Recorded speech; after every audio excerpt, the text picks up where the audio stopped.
Okay, let's work on this worksheet together.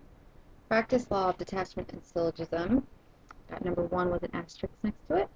So just a refresher, law of detachment, we have P, then Q.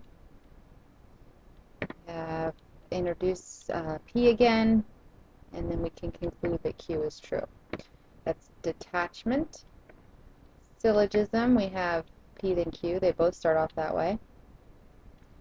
Then we are reintroduced to Q.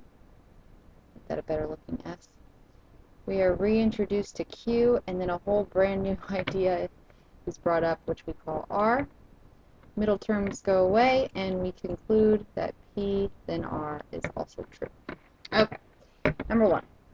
If a student gets an A on the final exam, that's P, then the student will pass the course. So can we make a valid conclusion from the given true statements? If there is a valid conclusion, which logic law is used?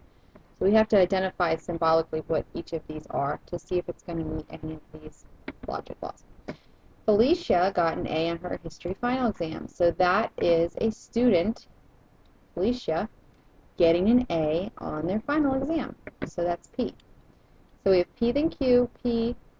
Now we're missing our Q. So we have followed law of detachment. That's obvious. Now we just have to write the conclusion. The student will pass the course. Well, let's just make it a little bit more personalized since the P was already more personalized. And instead of saying the student, we'll say that Felicia passed the course. And instead of saying course, we're going to talk about the history course. And as we said, PQ, PQ, the logic law would be the law of detachment. All right, let's go down to number 4. We're still using the same set of directions. We're asking if we can make a valid conclusion from the given statements, and if so, which logic law is used. So we've got, if it is Tuesday, that will be our P. Then you will go bowling. That will be your Q.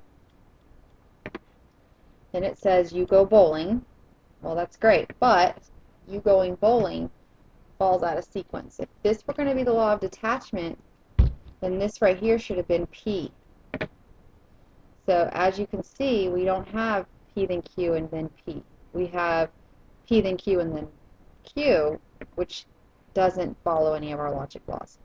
So we have no conclusion, NC, no conclusion, and we don't have a logic law.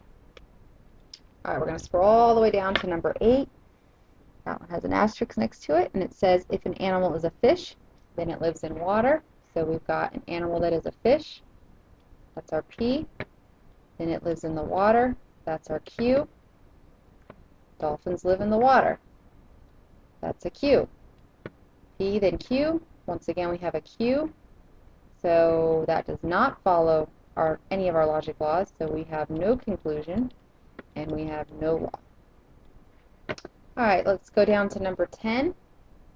Consider the following statements. P, the sum of two angles is 90. Q, the two angles are complements. Which of the following is a symbolic representation of the statement if two angles are not complements? Okay, so two angles are not complements. Let's look back up here. Q says that two angles are complements, so we're going to say they are not complements. So we are saying the opposite of Q. Then the sum of the two angles is not 90. Okay, look back up here. The sum of the two angles is 90. That's P. We're saying it's not 90, so we're doing the opposite of P. So when you have a conditional statement, you put that arrow there. It represents if-then. So looking at your answer choices, we have F.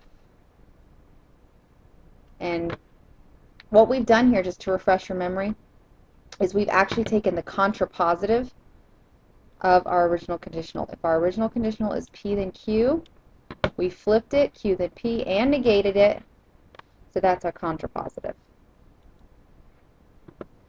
All right, and the last one is number 13. Assuming these statements are true, some musicians are happy people, all happy people like music, which the following is a valid conclusion? Well, this is going to be an example of the law of syllogism. Whenever you see the word conclusion, you might want to kind of trigger detachment or syllogism. And the hard part about this one is that it's not in if-then form. Neither statement 1 or statement 2 are written as conditional statements in if-then form. So you can actually, if it helps you, change this to say, if someone is a musician, then they are happy people. If you're a happy person, then you like music. If that helps you, but just let's look at the ideas behind these statements. All right, some musicians. So being a musician. So if you are a musician, that's going to be P. Okay? Then you're a happy person. So being a happy person, that's going to be Q. All right, down here, all happy people. Well, that's being a happy person. Being happy is referring to Q. And then you like music. Well, liking music we haven't talked about in any of the previous statements. It's a new idea. We call it R. So if you see here, we have P then Q, Q then R. We are setting up for the law of syllogism.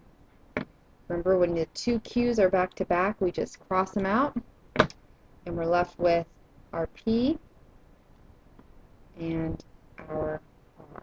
So if you are a musician, then you like music. Now, it doesn't say if and then down here, but we want to stick to the idea of being a musician, some musician, and the idea of liking music. So that's your P, then R. So your correct answer down here is J. All right, good luck on your exit quiz.